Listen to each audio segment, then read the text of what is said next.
Comrade అధ్యక్ష, comrades, మిత్రులారా, ఇవాల్టి సందర్భంలో విప్లవ రచయితల సంఘం 55 ఏళ్ళు పూర్తి చేసుకున్నది. ఒక రచయితల సంఘం 55 ఏళ్ళు పూర్తి చేసుకోవటం అనేది అపురూపమైన విషయమే. ఇదేమి చరిత్రలో సాధారణ విషయమేం కాదు. ఈ మాట అన్నప్పుడు మీరు అనుకోవచ్చు, 90 ఏళ్ల కిందటే అభ్యుదయ రచయితల సంఘం ఏర్పడింది, ఇంకా నడుస్తుంది కదా అని, లేదా చాలా సాంస్కృతిక సంస్థలు ఏర్పడి ఉన్నాయి, ఇంకా నడుస్తున్నాయి కదా అని. నా అవగాహన మేరకి బహుశా ప్రపంచంలో విప్లవము అనే పేరు పెట్టుకొని రచయితల సంఘం కొనసాగటం అనేది తెలుగు నేల మీద నడుస్తున్న ఈ సంఘమే అనుకుంటాను. రచయితల సంఘాలు చాలా ఉన్నాయి, కానీ ఆ రచయితల సంఘం తన పేరులోనే తన ప్రాపంచిక దృక్పథాన్ని వ్యక్తం చేసుకున్నది, ప్రకటించుకున్నది.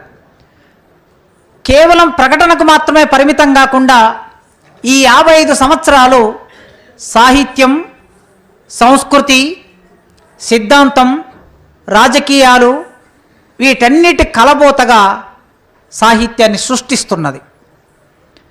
50 ఏళ్ల కాలంలో విప్లవ రచయితల సంఘం చాలా సమస్యలను ఎదుర్కొన్నది, నిర్బంధాలను ఎదుర్కొన్నది.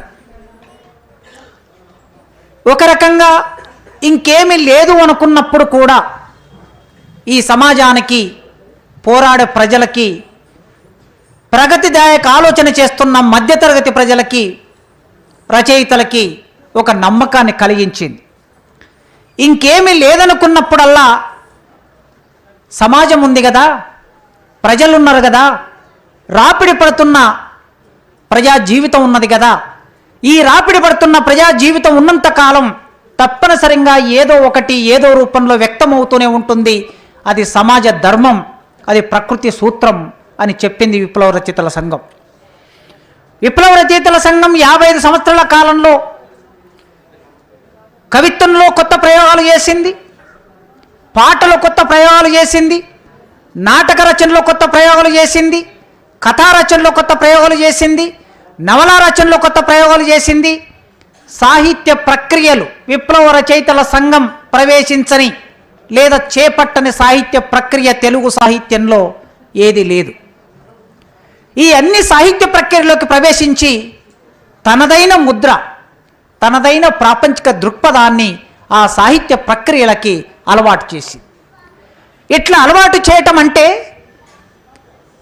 కేవలం విప్లవ రచయితల సంఘంలో ఉండే ఒక 60 మందో 70 మందో 50 మందో 100 మందో సభ్యులు మాత్రమే కాదు, ఈ సభ్యులు పొందుతున్న సామాజిక జ్ఞానం, ప్రజలు ఆచరిస్తున్న పోరాట జ్ఞానం, ప్రజలు వ్యక్తమవుతున్న సాంస్కృతిక జ్ఞానం, ప్రజలు వ్యక్తం చేస్తున్న వాళ్ళ జీవితాల్లో భాగంగా వ్యక్తం చేస్తున్న కళారూపాల నుంచి వచ్చిన జ్ఞానం, ప్రజల నుంచి వచ్చిన జ్ఞానాన్ని తీసుకొని తిరిగి మళ్ళీ ప్రజలకు చెప్పే క్రమంలో వివిధ సాహిత్య ప్రక్రియలోకి ప్రవేశించి తనదైన ఒక లక్ష్యాన్ని, ఆశయాన్ని ఆ ప్రక్రియ ద్వారా ప్రజల ముందు సంభాషించడానికి, సంవాదం నడపడానికి పూనుకున్నది. కనుకనే ఇవాల్టి సందర్భంలో భావజాల రంగంలో, భావజాలం సాంస్కృతిక రంగం, ఈ భావజాలం సాంస్కృతిక రంగం అనేది విప్లవ రచయితల సంఘానికి ఉన్న ఒక లక్ష్యం. విప్లవ రచయితల సంఘం ప్రణాళికలో చాలా స్పష్టంగా రాసుకున్నది. మార్క్సిజం, లెనినిజం, మావోయిజం ఈ సిద్ధాంతాలని విప్లవ రచయితల సంఘం తన పరిధిలో తాను పనిచేసే క్షేత్రం ఏమిటి అంటే కళలు, సాహిత్య రంగంలో పనిచేస్తుంది.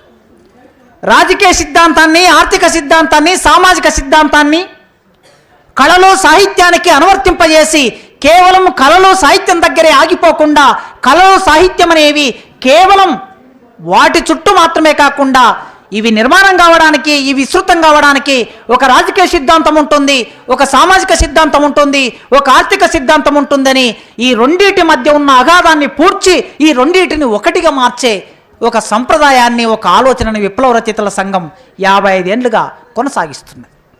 మీకు తెలుసు, విప్లవ రచయితల సంఘం తెలుగు సాహిత్యాన్ని శిఖరాగ్ర స్థాయికి తీసుకెళ్లిన శ్రీశ్రీ అధ్యక్షుడుగా ఏర్పాటయింది. తెలుగు కథా సాహిత్యం, నవలా సాహిత్యాన్ని అద్భుతంగా ఆవిష్కరించిన కుటుంబరావు గారు నాయకుడిగా విప్లవ రచయితల సంఘం కొనసాగింది. అభ్యుదయ రచయితల సంఘం నుంచి మొదలు పెడితే విప్లవ రచయితల సంఘం వరకు తన ఆలోచన విధానాన్ని అక్షర రూపమిచ్చి సమాజం మారడానికి కృషి చేసిన కేవి రమణారెడ్డి నాయకత్వంలో విప్లవ రచయితల సంఘం పనిచేసింది. సమాజంలో ప్రగతిదాయక భావాలకి భిన్నంగా ప్రగతి నిరోధక భావాలు సాహిత్యంలోకి ప్రతి సందర్భంలో ప్రవేశిస్తూ ఉంటాయి. ప్రతి 5 ఏళ్లకో, ప్రతి 10 ఏళ్లకో, ప్రతి 20 ఏళ్లకో సందర్భాన్ని బట్టి, సమాజ స్థితిని బట్టి, సమాజం వ్యక్తమయ్యే పద్ధతిని బట్టి ప్రగతి నిరోధక భావజాలాలు ప్రవేశిస్తూనే ఉంటాయి. అలాంటి ప్రగతి నిరోధక భావజాలాలు ప్రవేశించినప్పుడు 1970, 75, 80ల కాలంలో ఆ ప్రగతి నిరోధక భావజాలాలు సాహిత్యంలోకి వచ్చినప్పుడు, నవల, కథ, కవిత్వంగా వచ్చినప్పుడు వాటిని దునుమాడిన అద్భుతమైన సాహిత్య విమర్శ రాసిన త్రిపురనేని మధుసూదన్ రావు పనిచేసిన సంఘం విప్లవ రచయితల సంఘం. కనుక ఏ ప్రక్రియను చేపడతారు? విప్లవ రచయితల సంఘం సభ్యుడు కాకపోవచ్చు గద్దర్, విప్లవ రచయితల సంఘం సభ్యుడు కాకపోవచ్చు చాలామంది, గూడ అంజయ్య, అమరులైనటువంటి వీళ్ళందరూ కూడా వాళ్ళు సాంకేతికంగా విప్లవ రచయితల సంఘం సభ్యులు కాదు. కానీ విప్లవ రచయితల సంఘం ఏమి కోరుకుంటుందో అలాంటి సాహిత్యాన్ని సృష్టించిన వాళ్ళు ఏ ప్రక్రియలో పనిచేశారో ఆ ప్రక్రియని ఉన్నత స్థాయికి తీసుకెళ్ళి తాము చెప్పదలుచుకున్న రాజకీయాలని ఏ పద్ధతిలో చెప్పాలనుకుంటే ఆ పద్ధతిలో వ్యక్తమైన వాళ్ళు. ఇంత చరిత్ర కలిగిన ఈ సంఘం ఖచ్చితంగా ఒక భవిష్యత్తును కలగంటుంది. ఈ దేశం అట్టడుగున ఉండే ప్రజలు సంతోషంగా జీవించాలని, ప్రజలందరూ సమానంగా జీవించాలని, ఈ 5,000 నోట్లోకి పోవాలని విప్లవ రచయితల సంఘం కలగంటుంది. ఆ కళ నిజమవుతుంది. ఖచ్చితంగా ఎప్పుడో ఒకసారి ఆ కళ నిజమవుతుందనే విశ్వాసం విప్లవ రచయితల సంఘానికి ఉన్నది, నమ్మకం ఉన్నది. అందుకే 55 సంవత్సరాల కాలంలో ఎన్ని నిర్బంధాలున్నా ఈ సంస్థ కొనసాగుతుంది, ఇంకా కొనసాగుతుంది. అయితే ఈ సందర్భంలో ఇవాళ సాహిత్యంలోకి ప్రవేశిస్తున్న, కళారంగంలోకి ప్రవేశిస్తున్న, రాజకీయాల్లోకి ప్రవేశిస్తున్న ప్రగతి నిరోధక భావజాలంతో తలపడవలసిన బాధ్యత విప్లవ రచయితల సంఘం మీద ఉన్నది. విప్లవ రచయితల సంఘం మీద ఉన్నదంటే ఈ సమాజంలో ఆలోచించే ప్రతి ఒక్కరి మీద ఉంది అని అర్థం. ఈ ఆలోచించే ప్రతి ఒక్కరితో సంభాషణ నడపడానికి విప్లవ రచయితల సంఘం ఇదో ఈ రూపంలో మీ ముందుకొచ్చింది. భావజాల రంగంలో, సాంస్కృతిక రంగంలో కృషి చేస్తూనే, కళలు సాహిత్య రంగంలో కృషి చేస్తూనే ఈ కళలు సాహిత్య రంగంలో వర్గ పోరాటం నడవవలసిన అవసరం ఉన్నదని విప్లవ రచయితల సంఘం తన ప్రణాళికలో రాసుకున్నది. ఆ ప్రణాళికలో భాగంగా ఆచరణలో ఉన్నది. అందుకే చరిత్రలో భాగమైన కళలు, చరిత్రలో భాగమైన సాహిత్యం, ఈ కళలు సాహిత్యం పరిపక్వం కావడానికి, ముందుకు రావడానికి, కొత్త రూపం తీసుకోవడానికి వాటి కవిగా ఎన్నడూ కూడా కొత్త రూపం తీసుకోలేదు. వర్గ పోరాటం నడుస్తేనే కొత్త రూపం తీసుకున్నాయి. వర్గ పోరాటం అంటే మార్క్స్ చెప్పినట్లు, లెనిన్ చెప్పినట్లు, మావో చెప్పినట్లు అనే అర్థంలో నేను ఈ ప్రారంభంలో మాట్లాడలేదు, చివరికి అక్కడ కూడా వస్తాను.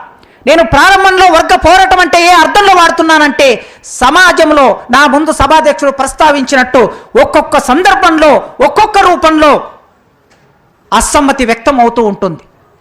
పాలక వర్గానికి వ్యతిరేకమైన అసమ్మతి వ్యక్తం అవుతూ ఉంటుంది. ఆ అసమ్మతి చేతిలో ఉన్న ఒక చిన్న రాయి విసరటంగా ఉండవచ్చు, లేదా గుడిసెలో కూర్చొని ఒక చిన్న పాట పాడటంగా ఉండవచ్చు, లేదా ఒక డప్పు తీసుకొని ఆ డప్పు మీద సంతోషకరమైన దరువు వేయటమే కాదు, నిరసన సంబంధించిన దరువును కూడా వేయటంగా ఉండవచ్చు. భిన్న రూపాల్లో ఈ సమాజంలో ఎప్పటికప్పుడు అసమ్మతి వ్యక్తం అవుతూ ఉన్నది. ఆ సమాజ ఉత్పత్తి సంబంధాలు బరువుగా తోచినప్పుడు, ఆ సమాజ ఉత్పత్తి సంబంధాలు కష్టంగా తోచినప్పుడు, ఆ సమాజ ఉత్పత్తి సంబంధాలు దోపిడిగా మారినప్పుడు ఖచ్చితంగా దోపిడీకి గురయ్యే ప్రజ తిరగబడుతుంది. ఆ ప్రజ చేసే పోరాటం అప్పటికి మార్క్స్ ఉండకపోవచ్చు, అప్పటికి వర్గ పోరాట సిద్ధాంతం ఉండకపోవచ్చు. కానీ ఆ ప్రజలు పెనుగుడాలిన ఆ పెనుగులాటనే కళలని, సాహిత్యాన్ని ఉన్నతీకరించాయి. ఆ విధంగా చూసినప్పుడు మన ముందు కనిపించే ప్రకృతి యావత్తు కళాత్మక వ్యక్తీకరణ. ఈ ప్రకృతిని ధ్వంసం చేయడానికి ఇవాళ అభివృద్ధి నమూనా పేరు మీద జరుగుతూ ఉన్నది. ఈ ప్రకృతి లేకపోతే ఈ మనిషి లేడు, ఈ ప్రకృతి లేకపోతే ఈ కళలు లేవు. కనుక ప్రకృతి నుంచి వ్యక్తమవుతున్న ఆ సౌందర్యాత్మక దృష్టి ఆ ప్రకృతి మనిషికి నేర్పుతుంది. గురంజాశ్వ గబ్బిలం లెక్కను రాశాడు. పులుగులు పుట్టలు చుట్టంబులు అన్నాడు ఆయన. పులుగులు పుట్టలు చుట్టంబులు ఎవరికి? అరుంధతి సుతుడికి. ఎవరి అరుంధతి సుతుడు? అంటరానివాడు, ఊరికి దూరంగా ఉండేవాడు. ఈ ఊరు రానివ్వదు, ఊరు దగ్గరికి రానివ్వదు, ఊరు కౌగిలించుకోదు, ఊరు మాట్లాడదు, ఊరు ముట్టుకోదు. మరి ఈ మనిషికి చుట్టాలు ఎవరు అంటే అడవిలో ఉండే పక్షులు, అడవిలో ఉండే చెట్లు, అడవిలో ఉండే పుట్టలే చుట్టాలవుతాయి అన్నాడు. కనుక ప్రకృతి సౌందర్యాత్మకమైన వ్యక్తీకరణ అయినప్పుడు, ఆ ప్రకృతిలో మనిషి భాగమైనప్పుడు అక్కడి నుంచే ఉత్పత్తి అయినా, అక్కడి నుంచే కళ అయినా, అక్కడి నుంచే సాహిత్యమైనా మనం ప్రారంభం చేస్తాం. కనుక ప్రకృతి తమ అవసరాల కోసం సృజనాత్మకంగా మానవుడు, ప్రారంభ మానవుడు ఆదిమ సమాజంలో వ్యక్తమైనప్పుడు, ఈ ప్రకృతి ఒక ఉత్పత్తి సాధనంగా మారినప్పుడు తప్పనిసరిగా ప్రకృతిని ధ్వంసం చేసుకుంటే, ప్రకృతిలో ఉండే వనరులని పూర్తిగా ధ్వంసం చేసుకుంటే, సామ్రాజ్యవాద కంపెనీలకి తాకట్టు పెడితే చిట్ట చివరికి మనిషికి ఏం మిగులుతుంది, ఈ దేశంలో ఉండే మనిషికి ఏం మిగులుతుంది అనే ప్రశ్న ఇవాళ సమాజం ముందు చర్చనీయాంశంగా పెట్టాలి. చర్చనీయాంశంగా ఉన్నది. అందులో అందరూ నిమగ్నం కావలసి ఉన్నది. ఆ చర్చని కొనసాగించవలసి ఉన్నది. ఈ సమాజ చైతన్యము ద్వారా మనిషి ప్రకృతిలో భాగమైనప్పుడు, ఆ ప్రకృతితో పోరాటం చేస్తున్నప్పుడు, ఒక్కొక్కసారి ఆ మనిషిని ప్రకృతి తన విశ్వరూపం ప్రదర్శించినప్పుడు ఆ మనిషి దాని నుంచి తట్టుకోలేక అందులోనే చనిపోయిన సందర్భాలు కూడా కనిపిస్తాయి. ఒక వరద, ఒక ఎండ, ఒక చలి, మంచు, ఇలా భిన్నమైన సందర్భాల్లో ఆ ప్రకృతి దాడికి మనిషి తట్టుకోలేనప్పుడు మెల్లగా బలం పుంజుకొని తిరిగి మళ్ళీ ప్రకృతితో పోరాటం చేయడం మొదలుపెట్టాడు మనిషి. ఇక ప్రకృతితో పోరాటం చేయడం తప్పిస్తే ఇంకో మార్గం లేదు. ఆ ప్రకృతిలోనే కలిసి జీవించాలి కనుక ఇంకొక మార్గం లేదు. అందుకే తన ప్రకృతిని తన వశం చేసుకోవడానికి, ఆ ప్రకృతిని ఉత్పత్తి సాధనంగా మార్చుకోవడానికి, ఆ ప్రకృతిని మానవ జీవితానికి అనుగుణంగా మార్చుకోవడానికి చేస్తున్న పెనుగులాట పోరాటం నుంచి మనిషి జ్ఞానం పొందటం మొదలుపెట్టాడు. ఉరుమెందుకు ఉరుముతుంది, వానెందుకు వస్తుంది, పిడిగెందుకు పడుతుంది, మంచు గడ్డెందుకు గడుతుంది, ఇవన్నిటినీ తన జ్ఞానంతో, తన పంచేంద్రియాలతో దాటి నుంచి జ్ఞానం పొంది మెల్లగా చైతన్యం పొందటం ప్రారంభించాడు. ఈ చైతన్యమే మనిషి చైతన్యానికి మూలం ఏమిటి అంటే, మనిషి చైతన్యానికి మొట్టమొదటి మూలం ప్రకృతి. దాని నుంచి పొందినటువంటి ఆ చైతన్యం వలన భిన్నంగా ప్రకృతిని వ్యాఖ్యానించటం, భిన్నంగా దాన్ని ఉపయోగించుకోవటం, దాన్ని ఒక ప్రారంభ ఉత్పత్తి సాధనంగా మార్చుకోవటం అనేది మనిషి చేస్తూ ఉంటాడు.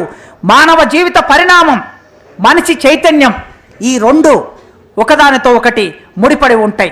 తన అవసరాల కోసం, భవిష్యత్తు అవసరాల కోసం మనిషి ఈ ప్రకృతిని ఉపయోగించుకుంటూ దానిలో భాగమవుతూ పొందిన విజ్ఞానం ద్వారా దానిని ఒక ఉత్పత్తి సాధనంగా మార్చుకున్న క్రమంలో చరిత్ర నిర్మాణం అవుతూ ఉంటుంది. చరిత్ర నిర్మాణం అనేది వ్యక్తుల ఇష్టాయిష్టాలతో నిర్మాణం కాదు. ప్రకృతిలో జరిగిన పోరాటాల్లో భాగంగా, ఆ ప్రకృతి ముందుకు వెళ్ళిన దాంట్లో భాగంగా సామాజిక చరిత్ర నిర్మాణం అవుతుంది, దేశ చరిత్ర నిర్మాణం అవుతుంది. ఒకసారి నిర్మాణమైన చరిత్ర మన ఇష్టం ఉన్నా ఇష్టం లేకపోయినా అది రికార్డ్ అయి ఉన్నది. ఇవాళ కొత్త చరిత్ర కావాలనుకున్నప్పుడు తిరిగి ఆ కొత్త చరిత్రను కూడా మనుషులే నిర్మాణం చేసుకుంటారు తప్ప దేశ ప్రధానమంత్రులు, పార్లమెంటో, ముఖ్యమంత్రి, రాజకీయ నాయకులు నిర్మాణం చేసుకుంటే నిర్మాణం అయ్యేది కాదు. చరిత్ర ఆల్రెడీ నిర్మాణమై ఉన్నది. అది ప్రజల చరిత్ర అనుకుంటే. పాలకవర్గాల చరిత్ర కావాలనుకున్నప్పుడల్లా పాలకవర్గాలు తమకు అనుకూలంగా చరిత్రను రాయించుకోవచ్చు. కానీ ప్రజల చరిత్రను కాదనే, కొద్ది కాలం కాదనవచ్చు, కొద్ది కాలంలో పాఠంలో ఉండకపోవచ్చు, కొద్ది కాలంలో బయటకు వ్యక్తం కాకపోవచ్చు, అంత మాత్రాన చరిత్ర మరుగున పడిపోయే పరిస్థితి ఉండదు. ఆ చరిత్ర ఎట్లా నిర్మాణం అవుతుందంటే ప్రజలతో, ప్రజలు చేసిన పోరాటంతో చరిత్ర నిర్మాణం అవుతుంది. మనుషులు తమ ఇంద్రియ జ్ఞానం ద్వారా పొందినటువంటి ఈ జ్ఞానం చివరికి ఎలా వ్యక్తం చేస్తారు? సౌందర్యవంతంగా వ్యక్తం చేస్తారు.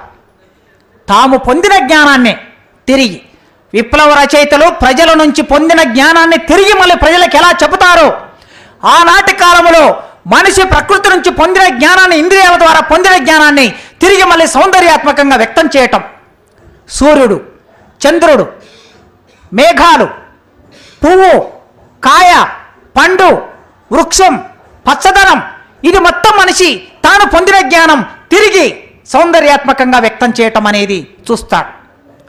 శిశిరం, వసంతకాలం, శిశిరం, ఈ రెండింటి మధ్య ఉండే ఒక గతితార్కిక సంబంధం ఉంటుంది. ఇప్పుడు ఈ శిశిర కాలంలో ఏమి పూస్తాయి? మోదుగ పువ్వులు పూస్తాయి. వసంతకాల ప్రారంభంలో మోదుగ పువ్వులు వచ్చినప్పుడు ప్రకృతి మొత్తం రాలిపోయి ఉంటుంది. ఆకురాలు కాలం అంటాం. ఈ ఆకురాలు కాలంలో ఒక నమ్మకం ఏమిటయ్యా అంటే, మోదుగ పువ్వు ప్రకృతినంతా ఎరుపుమయంగా మారుస్తూ ఉంటుంది. ఈ ప్రకృతినంతా ఎరుపుమయంగా మార్చే ఒక మామూలు విషయమే కావచ్చు. నన్నచోడు పూరువులు పూచాయి, కొండ గోగులు పూచాయి.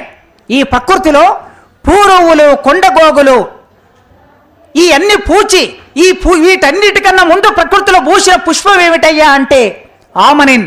ఈ ఆమని కాలంలో ప్రకృతిలో పూసిన పువ్వు మోదుగ పువ్వు, అది ప్రకృతిని ఎంత అందంగా మలుస్తుందో ఆ పద్యంలో చెప్పాడు ఆయన. కేవలం నన్నెచోడు మాత్రమే కాదు, ఎవరైనా సరే ఆ ప్రకృతిని దర్శించిన తర్వాత తిరిగి మళ్ళీ చెప్పడం అనేది ఇది ఒక కళగా మానవ జీవితంలో భాగమవుతుంది, మానవ జీవితంలో నిర్మాణం అవుతుంది. హృదయానుభూతి, మేధో విశ్లేషణ ఈ రెండు వేరువేరు విషయాలు కాదు. హృదయానుభూతి, మేధో విశ్లేషణ అనేవి కూడా ఈ రెండింటి మధ్య ఉండే గతితార్కిక సంబంధం. నారాయణ రెడ్డి గారు ఒక సందర్భంలో అన్నారు, కవిత్వం అంటే ఏమిటయ్యా అని అంటే చాలా సింపుల్గా అయినా హృదయగత వ్యాపారము అన్నారు.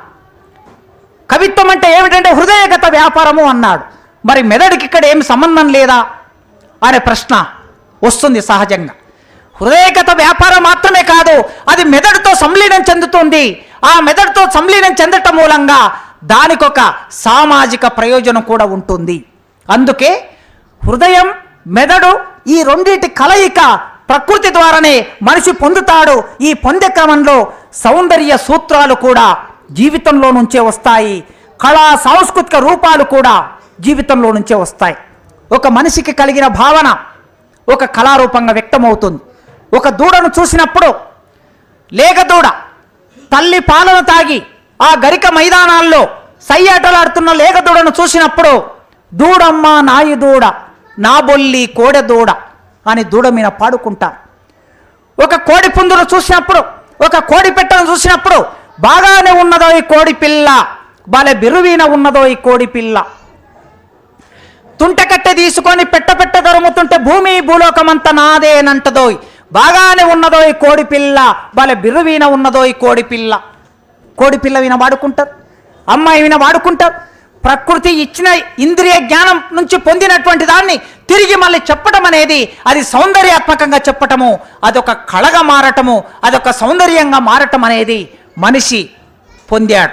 ఈ పొందిన తర్వాత మెల్లగా సమాజంలో ఒక్కొక్క మార్పు వస్తున్నప్పుడల్లా చరిత్ర మనకి ఒక్కొక్కసారి యథాతథాన్ని మళ్ళీ ముందుకు తీసుకొస్తుంది, ఒక్కొక్కసారి పునరుజ్జీవనాన్ని ముందుకు తీసుకొస్తుంది, ఒక్కొక్కసారి కొత్త చరిత్ర ముందుకు తీసుకొస్తుంది. చరిత్రలో జరిగే ప్రతి మార్పులో ఇవన్నీ భాగమవుతాయి గనక వీటికి అనుగుణంగా కళలు, సాహిత్యం వ్యక్తం కావటం మనం చూస్తాం. ఒక సందర్భంలో చలం గారు మనకు చాలా అద్భుతంగా సమాజాన్ని వ్యాఖ్యానించి ఆనాటి స్త్రీ జీవితానికి అక్షరరూపం ఇచ్చి స్త్రీ జీవితంలో రావలసిన మార్పు గురించి కథలు రాసి, నవలలు రాసి ఒక భావ విప్లవాన్ని తీసుకొచ్చిన చలం చివరికి రమణ మహర్షి ఆశ్రమం వరకు ప్రయాణం చేశాడు.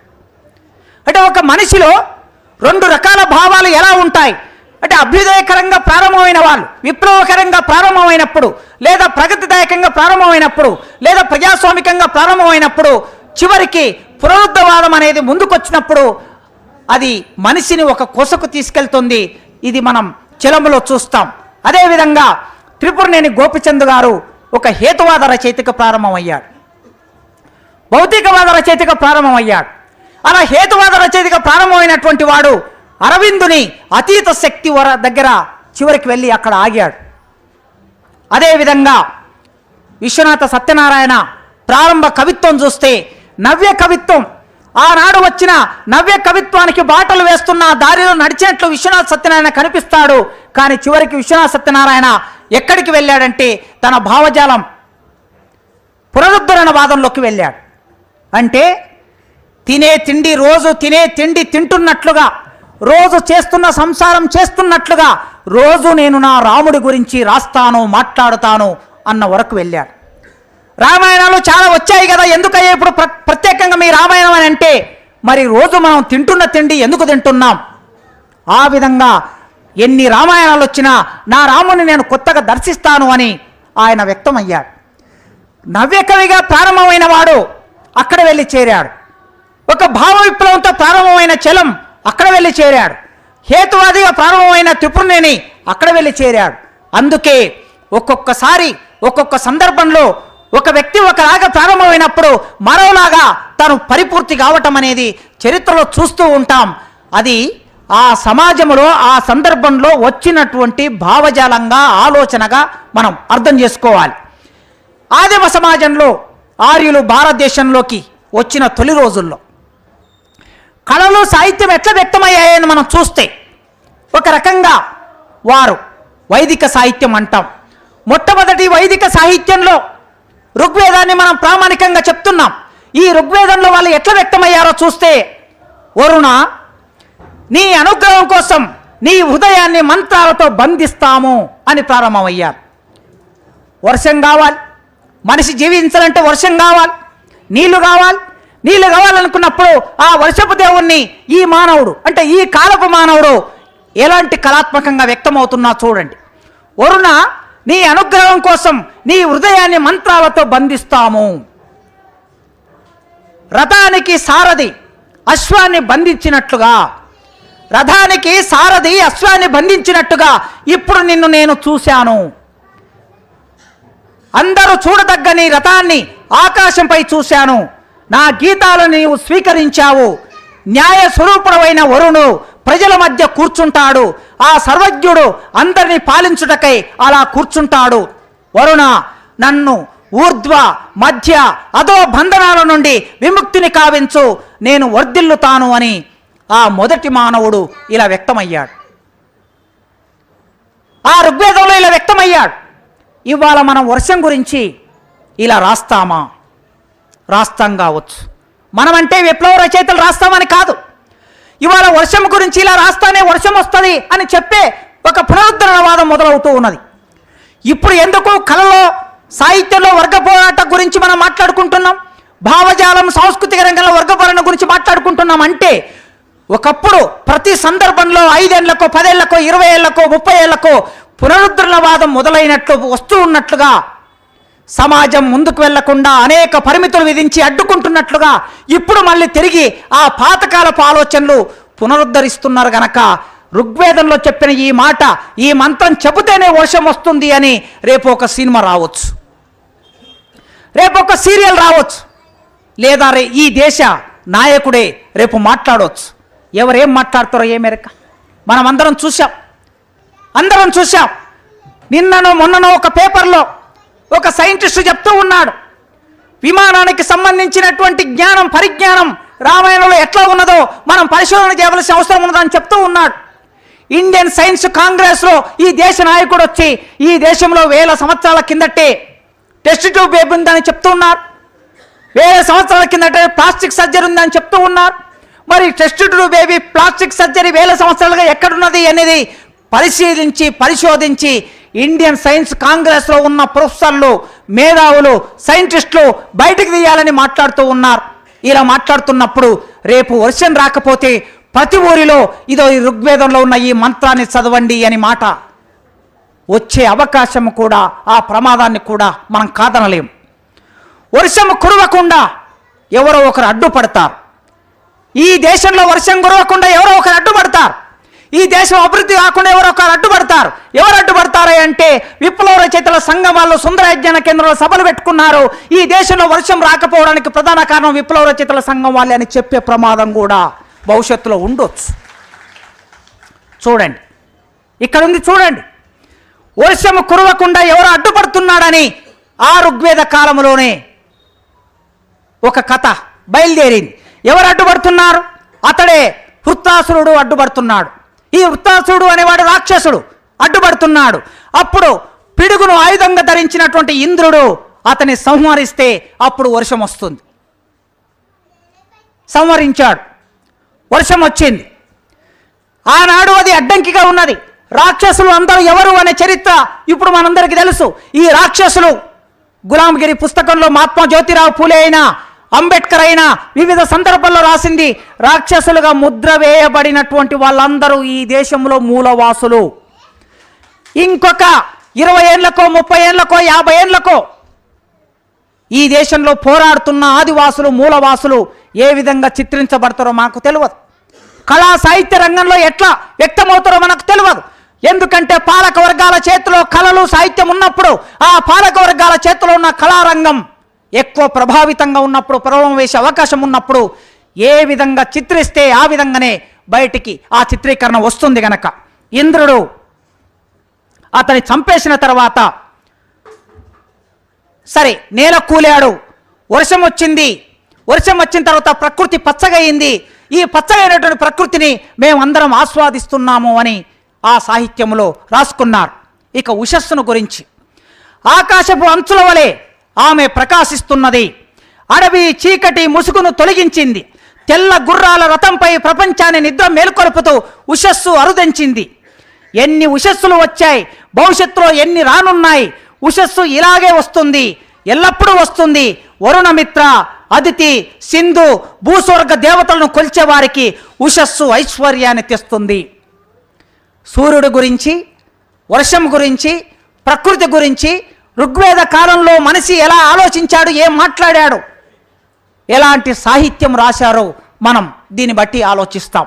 అయితే ఈ ఋగ్వేద కవి జీవితాన్ని ప్రతిబింబించిన తీరును, ప్రకృతితో వాళ్ళు చేసినటువంటి పోరాటం, అది పోరాటమా, ఆలోచననా, ప్రాథమిక స్థాయి ఆలోచననా, ఈ ప్రకృతి అర్థం కానప్పుడు ఒక రకంగా వారు ఆ మేరకే సాహిత్య రూపంలో అలా వ్యక్తమయ్యారు. దేవతల్ని స్తుతించిన విధానం మనం ఇప్పుడు చూశాం.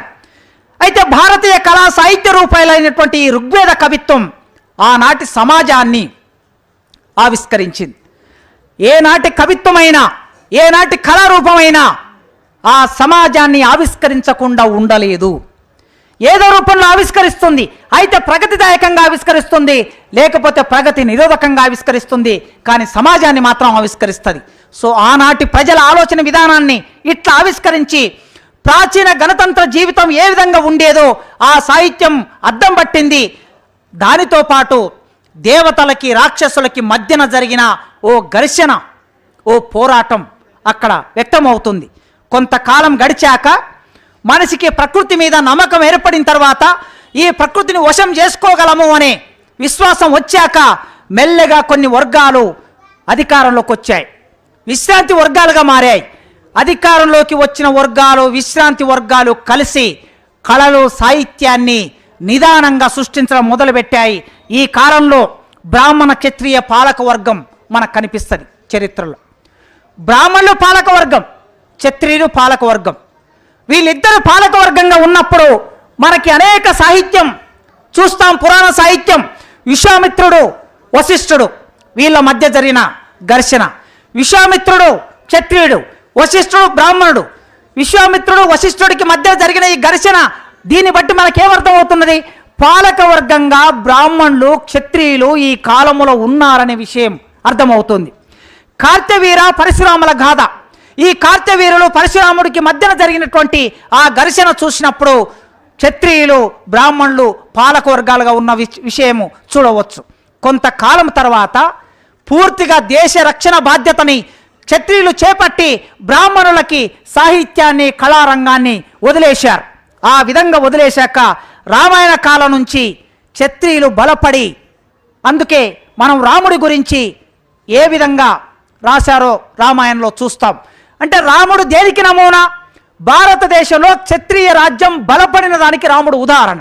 ఆ క్షత్రియ రాజులు రాజ్యం బలపడింది గనక రాజులందరూ ఎలా ఉండాలో చెప్పడం కోసం ఆయనకు సంబంధించిన కొన్ని లక్షణాలని సాహిత్యం ద్వారా వ్యక్తం చేసి క్షత్రియులే రాజులుగా ఉంటారు, వాళ్ళ లక్షణాలు ఇలా ఉండాలి అని ఆ సాహిత్యం అంతా మనకు చెప్తుంది. ఈ కాలములో రెండో వైపు నుంచి చార్వాకులు వచ్చారు. చార్వాకుల ధోరణులు కూడా బయటకు వచ్చాయి. జన్మాంతరవాదాన్ని, ఆస్తికత్వాన్ని ప్రశ్నించిన సందర్భం కూడా ఇక్కడ మనకు కనిపిస్తుంది. మనిషి పుట్టుకతో వచ్చే లక్షణాలు, మనిషి ముందు జన్మలో చేసుకున్న లక్షణాలు, ఆ ముందు జన్మలో చేసుకున్న పని విధానం బట్టి ఈ జన్మలో మనం పుడతాము అనే ఇలాంటి వాదనలు ఏమైతే ఉన్నాయో ఈ వాదనలన్నిటినీ పూర్వపక్షం చేయడం కోసం హేతుని ఆధారం చేసుకొని, ఆలోచనని ఆధారం చేసుకొని, ప్రకృతిని ఆధారం చేసుకొని, సంఖ్యని ఆధారం చేసుకొని, కణాన్ని ఆధారం చేసుకొని ఇలాంటి వాదన కూడా సమాంతరంగా మనకు కనిపిస్తుంది. అంటే రాముడు, వాల్మీకి, వ్యాసుడు, మహాభారతం ఇవన్నీ ఎట్లా వచ్చాయో వీటికి సమాంతరమైనటువంటి సాహిత్యం కూడా ఆ సమాజంలో ఉంది. ఇలా ఉండడానికి కారణం ఏమిటంటే సమాజంలో రెండు వర్గాలు ఉన్నప్పుడు ఈ రెండు వర్గాల మధ్య జరిగే ఈ పెనుగులాట రెండు రూపాల్లో సాహిత్యం వ్యక్తమవుతుంది. అలా వ్యక్తం కావటం అనేది ఇవాళ మన వర్గ పోరాట సాహిత్యం అని చెప్తున్నామంటే ఇది అభివృద్ధికరమైన ఆలోచనలో భాగంగా చెప్తుండవచ్చు.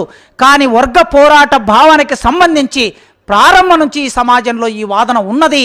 ఆ వాదనని వాళ్ళందరూ ముందుకు తీసుకొచ్చారు.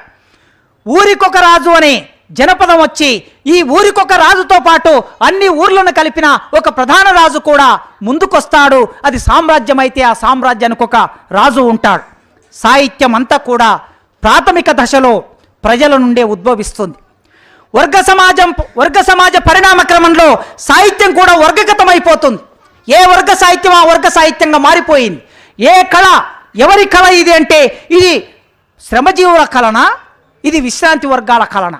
ప్రారంభంలో కళలో పెద్ద తేడా లేకపోయినా ఆదిమ సమాజంలో వర్గ సమాజం రూపొందిన తర్వాత ఇది పేద ప్రజల కళారూపం, ఇది పేద ప్రజల సాహిత్యం, ఇది దోపిడి వర్గాల కళారూపం, ఇది దోపిడి వర్గాల సాహిత్యం అనే విభజన రేఖ స్పష్టంగా సాహిత్యంలోకి వచ్చింది.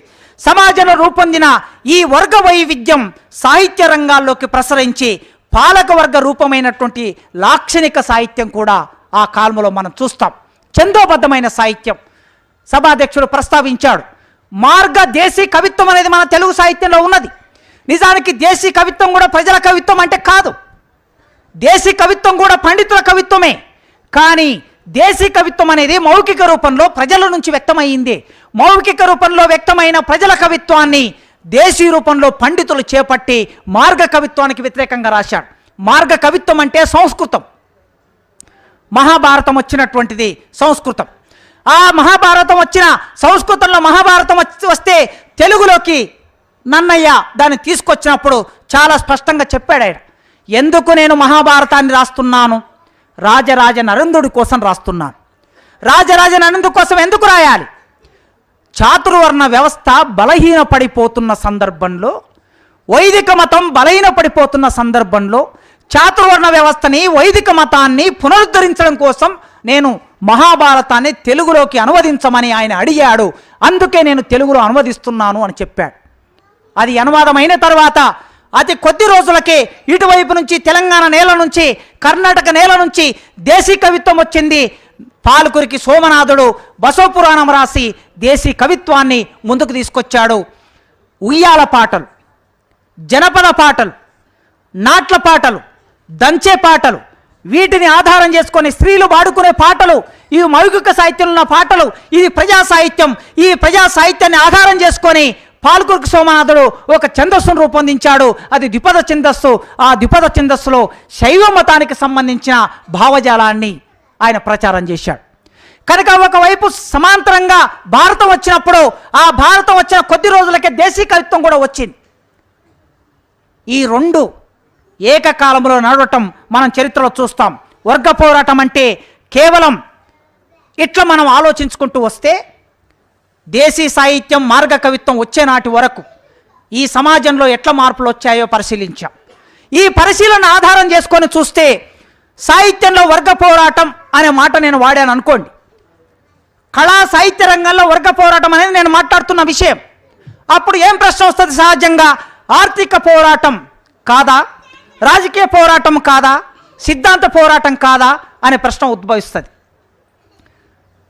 అందుకే నా ప్రారంభంలో చెప్పాను, నేను కేవలం కళా సాహిత్య రంగాల్లో వర్గ పోరాటం అని మనం అంటున్నామంటే సాహిత్యాన్ని ఆర్థికానికి రాజకీయానికి వేరు చేసి మాట్లాడుతున్నామని కాదు. సాహిత్యాన్ని కళారంగాలని రాజకీయాలకి ఆర్థిక రంగానికి అన్వయం చేసి 55 ఏళ్ళు పోరాటం నడిపిన చరిత్ర విరసానికి ఉన్నది. సాహిత్యాన్ని కళలని ఆర్థికానికి రాజకీయానికి అన్వయం చేసి పోరాటం నడిపిన చరిత్ర 90 ఏళ్ల చరిత్ర అభ్యుదయ రచయితల సంఘానికి ఉన్నది, ప్రజానాట్య మండలికి ఉన్నది, జన్నాట్య మండలికి ఉన్నది, అరుణోదయ సాంస్కృతిక సంస్థలకు ఉన్నది. అందుకే ఇక్కడ కళారంగంలో సాహిత్య రంగం అంటున్నామంటే ఆర్థిక పోరాటం మినహాయింపు కాదు, రాజకీయ పోరాటం మినహాయింపు కాదు, సిద్ధాంత పోరాటం మినహాయింపు కాదు. మనుషులు ఎవరైనా సరే కూడు గూడు గుడ్డ కోసం ఆర్థిక పోరాటం నడుపుతాం, మనం శాంతి భద్రతల కోసం రాజకీయ పోరాటం నడుపుతాం, స్వేచ్ఛ స్వాతంత్రం కోసం సిద్ధాంత పోరాటం నడుపుతాం, కోరుకుంటాం. కనుక ఈ 3 రంగాల్లో జరిగే వర్గ పోరాటం కొనసాగుతూనే ఉంటుంది. సిద్ధాంత పోరాటంలో సాహిత్యము, కళ, సంస్కృతి ఇవి కూడా భాగంగా ఉంటాయి, వీటి పరిణామం కూడా భాగంగా ఉంటుంది. సాహిత్య చరిత్ర యొక్క వర్గ పోరాట పునాదిని మనం చూసినప్పుడు సాహిత్య కళారంగాల్లో మనకి ఇప్పుడు ప్రస్తావించుకున్న మార్గదేశీ పద్ధతులు ఎట్లయితే ఉన్నాయో వర్గాలు విభజింపబడిన తర్వాత ఆ వర్గాలకు అనుగుణమైన సాహిత్యం, వర్గాలకు అనుగుణమైన కళారూపాలు కూడా మనం చూస్తాం. ఒక కాలంలో సనాతన సంస్కృతి, సనాతన సాహిత్యానికి సంస్కృతం వాహికగా మారింది ఆ భాష. మరో కాలంలో అంటే బౌద్ధుల కాలంలో ప్రాకృతం అనే భాష సాహిత్యానికి ఒక వాహికగా ఉన్నది. జైనుల కాలంలో ఇంకొకటి ఒక వాహికగా ఉన్నది. ముస్లింల కాలంలో మరొకటి వాహికగా ఉన్నది. ఇలా ప్రతి వర్గ సమాజంలో ప్రతి పాలకులున్న సందర్భంలో ఒక్కొక్క భాష ఒక్కొక్కరికి వారి కళల రూపాన్ని, వారి సాహిత్యాన్ని వ్యక్తం చేయడానికి అది ఆధారంగా ఆలంబనగా ఉంటూ వస్తూ ఉన్నది. మధ్యయుగాలు వచ్చే నాటికి సృజనాత్మక సాహిత్యం మెల్లగా వెల్లివిరుస్తున్న కాలం. దేశీయ పద్ధతిలో నన్నెచోడు, పాలకురుకు సోమనాథుడు ఇక్కడ తెలుగు నేల మీద సాహిత్యాన్ని తీసుకొచ్చిన తర్వాత వైదిక వర్గ వ్యవస్థని బుద్ధుడు ఒక రకంగా కదలబార్చాడు. అందుకే గోరెటి వెంకన్న ఎక్కడో రాశాడు, సొంత ఆస్తి లేని రాజ్యం ఉంటే శోకం ఉండదని చెప్పి ప్రబోధించి పరితపించి పోరిన బుద్ధుని యోచన అని అన్నప్పుడు, అంబేద్కర్ బుద్ధుని దర్శించినప్పుడు, కార్ల్ మార్క్స్ బుద్ధుని దర్శించినప్పుడు, లేకపోతే ఇంకొకరు బుద్ధుని గురించి రాసినప్పుడు అక్కడ మనకు వ్యక్తమయ్యేది ఏంటంటే ఈ దేశంలో, భారతదేశంలో బుద్ధుడు వైదిక మతానికి సంబంధించిన పాలక వర్గ వ్యవస్థని కదలబార్చాడు, దాన్ని ఇలా కదిలించాడు. ఆ కదిలించడం మూలంగా ఆనాటి భూమి, కుటీర పరిశ్రమలే ప్రధాన ఉత్పత్తి సాధనాలుగా మారి బౌద్ధం వర్ణాశ్రమ ధర్మాన్ని సడలించింది. భూమి పరిశ్రమలపై ప్రజలకి కొద్దిపాటి హక్కు, పూర్తి హక్కు కాదు, కొద్దిపాటి హక్కు ప్రజలకు దక్కడానికి అవకాశాన్ని ఇచ్చింది. బానిసత్వపు సంఖ్యల బంధనాలని కొద్దిగా సడలించగలిగింది. గ్రామీణ స్వయం పోషక వ్యవస్థ రూపొందడానికి బౌద్ధ మతం పునాదులు వేసింది. అంటే ఏ మతమైనా మతం వచ్చిందంటే ఆ మతం విడిగా ఉండదు. ఆ మతం కూడా రాజకీయ అంశంలో భాగంగా, ఆ మతం కూడా ఆర్థిక అంశంలో భాగంగా ఉంటుంది. కనుక బౌద్ధ మతం బుద్ధుడుకుండే ఒక ప్రాపంచిక దృక్పథం వలన ఆ సమాజాన్ని కాస్త మార్చడానికి ప్రయత్నం చేశాడు. మొఘలుల కాలంలో వ్యవసాయ రంగం కాస్త సంక్షోభానికి గురై, ఆ సంక్షోభానికి గురైన కాలంలో, ముఖ్యంగా అక్బర్ కాలంలో సంక్షోభం వచ్చినప్పుడు ప్రజలందరూ గ్రామాలను వదిలేసి పట్టణాలకు వచ్చారు. కొనుగోలు శక్తి కోల్పోయారు. ఈ కొనుగోలు శక్తి కోల్పోయినప్పుడు లక్షలాది మంది ప్రజలు పట్టణాలకు వస్తే అక్కడ పరిశ్రమలు నిర్మాణం కావలసిన అవసరం ఏర్పడింది, ఉపాధి వారికి దొరకవలసిన అవసరం ఏర్పడింది. ఆ సందర్భంలో అక్బర్ నుంచి ఔరంగజేబు వరకు మన దేశంలో విదేశీ పరిశ్రమలు కూడా మెల్లగా రావటం ప్రారంభమైంది. ఇవాల్టి పాలకులకి ఔరంగజేబు చరిత్ర అంటే గిట్టకపోవచ్చు, అక్బర్ చరిత్ర అంటే గిట్టకపోవచ్చు, షాజహాన్ చరిత్ర అంటే గిట్టకపోవచ్చు. కానీ ఈ దేశంలో భాగమైపోయిన వాళ్ళు రావటం, విదేశాల నుంచి వచ్చారు, రావటం దోపిడీ కోసం వచ్చారు, రావటం ఇక్కడ సంపదను దోచుకోవడానికి వచ్చారు. కానీ వచ్చిన తర్వాత ఇక్కడే స్థిరపడిపోయి ఇక్కడ ప్రజల్లో భాగమైపోయినటువంటి చరిత్రను కూడా మనం కాదనలేము. ఆ చరిత్రలో మంచి చెడులను విశ్లేషించవలసిన బాధ్యత ఉన్నది, మంచి చెడులని ఆలోచించవలసిన బాధ్యత ఉన్నది. వాటిలో ఉన్న శాస్త్రబద్ధ సూత్రీకరణ చేసి ఈ సమాజానికి అందించవలసిన బాధ్యత ఉన్నది. కానీ అలాంటి పని చేయకుండా పూర్తిగా చరిత్రనే మనం నిరాకరించే పద్ధతి ఇప్పుడు మనం ముందుకు వచ్చింది. కనుక ఆ కాలంలో బ్రిటిష్ వాళ్ళు వచ్చారు, పోర్చుగీస్ వాళ్ళు వచ్చారు, డచ్ వాళ్ళు వచ్చారు, ఫ్రెంచుగీస్ వాళ్ళు వచ్చారు, ఫ్రెంచ్ వాళ్ళు వచ్చారు. వీళ్ళందరూ ఓడరేవుల కోసం వచ్చారు, వనరుల కోసం వచ్చారు, రాజ్యాల కోసం వచ్చారు, వ్యాపారం కోసం వచ్చారు. చివరికి ఈ దేశాన్ని తమ చేతిలోకి తీసుకోవడానికి ప్రయత్నం చేశారు. వ్యాపారం కోసం వచ్చిన వాళ్ళు ఈ దేశంలో ఉన్న రాజులందరినీ ఓడించి ప్లాసీ యుద్ధంతో పరిపూర్తి అయిపోయింది. ప్లాసీ యుద్ధం తర్వాత బ్రిటిష్ వాళ్ళే ఒక రకంగా ఈస్ట్ ఇండియా కంపెనీ తన అధికారాన్ని ఈ దేశం మీద నెలకొల్పింది. ఇక్కడ భూస్వామ్యాన్ని తన చేతిలోకి తీసుకున్నది. తర్వాత మనందరికీ తెలిసింది, సమాజంలో ప్రజలు మెల్లగా తమ ఆలోచనని, తమ సత్తువని కూడగట్టుకొని, రైతులైతే రైతులు, ఆదివాసులైతే ఆదివాసులు, సంతాలైతే సంతాలు, రాజులైతే రాజులు, సంస్థానాధీశులైతే సంస్థానాధీశులు, ఎవ్వరికి తోచిన పద్ధతిలో వాళ్ళందరూ ఏకమై ఈ బ్రిటిష్ ప్రభుత్వానికి వ్యతిరేకంగా పోరాటాన్ని మెల్లగా మొదలుపెట్టారు. బలం తీసుకొని మొదలుపెట్టారు. ఈ తీసుకొని మొదలుపెట్టిన పోరాటాన్ని మొట్టమొదటి ప్రజాస్వామిక విప్లవం అంటున్నాం, ప్రథమ స్వాతంత్ర సమరం అంటున్నాం, సిపాయిల తిరుగుబాటు అంటున్నాం. ఏ పేరుతో పిలిచినా ఆనాటి ప్రజలు సామ్రాజ్యవాదానికి వ్యతిరేకంగా, పెట్టుబడిదారి విధానానికి వ్యతిరేకంగా ఈ దేశ ప్రజల కోసం వ్యక్తమైనటువంటి మొట్టమొదటి పోరాటంగా మనం ఈ దేశ చరిత్రలో భాగంగా చూస్తాం. ఆ విప్లవం ద్రోహానికి గురైంది, అణచివేత గురైంది. ఆ విప్లవం విఫలమైంది. అయినా తర్వాత బ్రిటిష్ వాళ్ళు విస్తృతంగా మిల్లులను ఏర్పాటు చేశారు, పరిశ్రమలు ఏర్పాటు చేశారు. బాంబే, కలకత్తా, మద్రాసు లాంటి నగరాలు వ్యాపార కేంద్రాలుగా మారాయి. ఈ వ్యాపార కేంద్రాలుగా మారిన తర్వాత ఇక్కడ ఉన్న ఒక బూర్జువా వర్గం మెల్లగా ఉనికిలోకి వచ్చింది. అప్పటికి భారతదేశంలో లేనటువంటి బూర్జువా వర్గం, దోపిడీ వర్గం ఉనికిలోకి వచ్చింది. ఈ ఉనికిలోకి వచ్చినటువంటి బూర్జువా వర్గానికి ఈ దేశం మీద అధికారం కావాలి, లేదా ఈ దేశంలో ఉన్న సంపద మీద అధికారం కావాలి, లేదా ఈ దేశంలో వ్యాపారం అంతా తానే చేసుకోవాలి, లేదా తమ హక్కులను కొన్ని రక్షించుకోవడానికి బ్రిటిష్ ఈస్ట్ ఇండియా కంపెనీతో బ్రిటిష్ పాలకుల నుంచి కొన్ని హక్కులు పొందడానికి జాతీయవాదము అనే ఒక భావన అవసరం కనుక జాతీయవాదం అనే భావన వచ్చింది. ఈ జాతీయవాదములో, జాతీయ పునరుజ్జీవనంలో భాగంగా రాజా రామ్మోహన్ రాయ్, వివేకానందుడు, బాలగంగాధర్ తిలక్ ఇలాంటి ఎంతోమందిని మనం చూస్తాం. వాళ్ళు భారతదేశ గొప్పతనాన్ని చెప్పడానికి, వేద ధర్మాన్ని చెప్పడానికి, 1000 ఏళ్ల చరిత్రను చెప్పడానికి అనేక ప్రయత్నాలు చేశారు. ఆ ప్రయత్నంలో భాగంగా చరిత్ర రాశాడు. బ్రిటిష్ వాళ్ళు పాఠ్య ప్రణాళికలో భారతదేశ చరిత్ర పెట్టకపోతే స్వదేశీ పాఠశాలలు పెట్టి ఆ స్వదేశీ పాఠశాలల్లో, స్వదేశీ కళాశాలల్లో ఈ దేశ చరిత్రను బోధించడం, ఈ దేశ సాహిత్యాన్ని బోధించడం, ఈ దేశ కళలని బోధించడం అనేది వాళ్ళందరూ ప్రారంభ దశలో చేశారు. మనందరికీ 1880ల నుంచి మొదలు పెడితే 1920, 30, 40ల వరకు మనం చూస్తాం.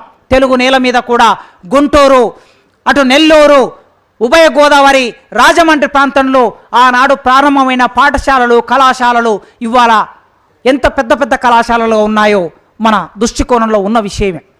అయితే ఈ సందర్భంలో బ్రిటిష్ వాళ్ళకి వ్యతిరేకంగా ఒక జాతీయోద్యమం మొదలైనప్పుడు, స్వాతంత్ర పోరాటం మొదలైనప్పుడు, ఈ స్వాతంత్ర పోరాటంలో భాగంగా కళలు, సాహిత్యం ఈ దేశ ప్రజలకి కమ్యూనికేట్ చేయవలసిన అవసరం ఏర్పడింది. ఏం కమ్యూనికేట్ చేయాలి? బ్రిటిష్ వారికి వ్యతిరేకమైన ఆలోచన విధానాన్ని ఈ ప్రజల్లో విస్తృతంగా ప్రచారంలోకి తీసుకెళ్ళాలి. సామ్రాజ్యవాదానికి వ్యతిరేకమైన ఆలోచనని ఈ ప్రజల్లో ప్రచారం చేయాలి. ఆ ప్రచారం చేయడానికి ఒకరు పద్యం రాశారు, ఒకరు పద్య నాటకం రాశారు, ఒకరు వచన నాటకం రాశారు, ఒకరు గేయ కవిత రాశారు, ఒకరు వచన కవిత రాశారు, ఒకరు పాట రాశారు. ఈ భిన్నమైన రూపాలన్నీ కూడా సాహిత్యంలోకి వచ్చి ఎవరి కోసం మనం కమ్యూనికేట్ చేస్తున్నామనే దాన్ని బట్టి మన సాహిత్య రూపం, మన కళారూపం నిర్మాణం అవుతూ ఉంటుంది.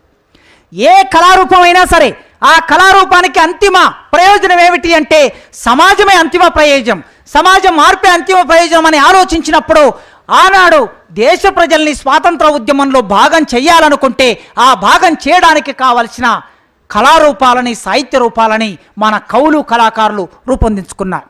సరిగ్గా ఆ సమయంలో ఇక్కడ తెలంగాణ రైతాంగ సాయుధ పోరాటం నడుస్తున్నది. నైజాంకు వ్యతిరేకంగా, భూస్వామ్యానికి వ్యతిరేకంగా పోరాటం నడుస్తున్నది. అయితే ఇక్కడి పోరాటం ప్రత్యేకమైనది.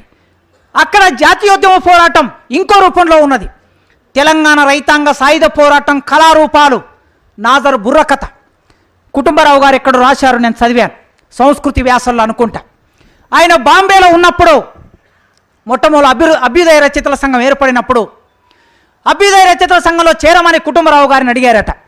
అడిగితే అసలుకు రచయిత ఏ రచయిత అయినా సరే నేను అభ్యుదయ రచయితనని చెప్పుకోవాల్సిన అవసరం ఉందా అని ప్రశ్న వేశాడట ఆయన.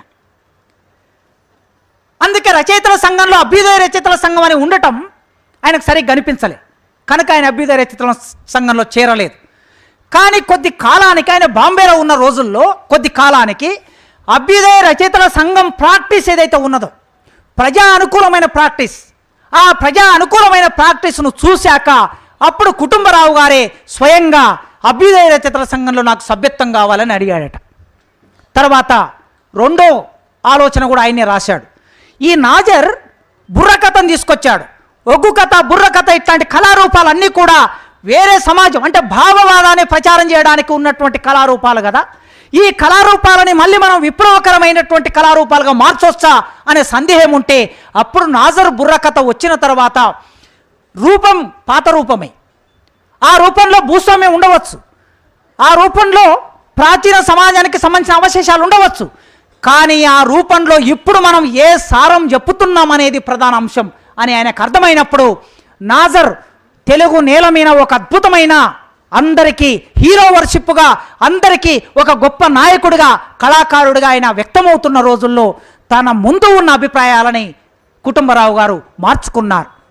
ఒగ్గు కథ కానీ నాజర్ బుర్రకథ కానీ ఈ సమాజ అవసరాలు తీర్చడానికి మా భూమి నాటకం కానీ ముందడుగు నాటకం కానీ వరవిక్రయం లాంటి నాటకం పద్య నాటకం, కన్యాశుల్క నాటకం గద్య నాటకం. పద్య నాటకం దాని పరిమితి ఏమిటి? పండితులకు మాత్రమే అర్థమవుతుంది. గద్య నాటకం దాని పరిమితి ఏమిటి? ఆ నాటకాన్ని చూడగలిగిన ప్రేక్షకులు ఉన్న చోట అది సాధ్యమవుతుంది. కానీ తెలంగాణ లాంటి ప్రాంతం ఉన్న తెలంగాణ ప్రాంతం, ఇక్కడి నిర్మాణం, ఇక్కడి కళారూపాలు, ఇక్కడి ప్రజల ఆలోచన విధానం భిన్నమైనటువంటి కనుక ఆ భిన్నమైన ప్రజా పోరాట రూపాలకు అనుగుణమైన సాహిత్యం కూడా అవసరమైంది. అలా అవసరమైనప్పుడు పాటలో మార్పు వచ్చింది. ప్రజలు పాడుకుంటున్న పాట బండెనక బండి గట్టి 16 బండు గట్టి అనే పాట మీ అందరికీ తెలుసు. కానీ ఈ పాట మొదటి రూపం జానపదులు పాడుకున్న రూపమే. సూర్యాపేట ప్రాంతంలో ఉన్న ఒక జమీందార్, ఆ జమీందార్ జాగీర్దార్ ఆయన బండ్లు వెళ్తూ ఉంటే ఆయన మీద వాడుకున్నటువంటి పాటని ఆ రూపాన్ని తీసి పక్కన పెట్టి అక్కడ నైజాం సర్కరోడా అనే రూపం పేరు పెట్టి ఆ పాట పాడుకుంటే తెలంగాణ నేల మీదంతా ప్రతి మనిషి నోటి ద్వారా ఆ పాట వ్యక్తమైంది. ఏ దొర కనిపించినా, ఎక్కడ నైజాం కనిపించినా, ఎక్కడ పోలీసులు కనిపించినా నైజాం సర్కరోడా నా జీలమించినోడా అనే ఆ భావన ప్రజల్లోకి విస్తృతంగా వెళ్ళిపోవడానికి ఇక్కడి కళారూపం అంటే ప్రజా కళారూపం ఒక సందర్భంలో అవసరం వచ్చింది. ఇక ఇట్లా మారుతూ సమాజంలో అనేక మార్పులకి గురైనటువంటి సమాజం భారతదేశంలో వర్గ పోరాటానికి సంబంధించిన ఆలోచనలు కూడా మెల్లగా సాహిత్యంలోకి వచ్చాయి. 1925లో కమ్యూనిస్టు పార్టీ ఏర్పడింది. గురజాడ అప్పారావు ఎప్పుడో అంతకు మునుపు చాలా రోజుల కిందట ప్రజాస్వామిక భావాలను సాహిత్యంలోకి ప్రవేశపెట్టాడు. భూస్వామ్య భావాలు, సంప్రదాయ భావాలు ఉన్న చోట గురజాడ అప్పారావు నూతన భావాన్ని ప్రవేశపెట్టాడు.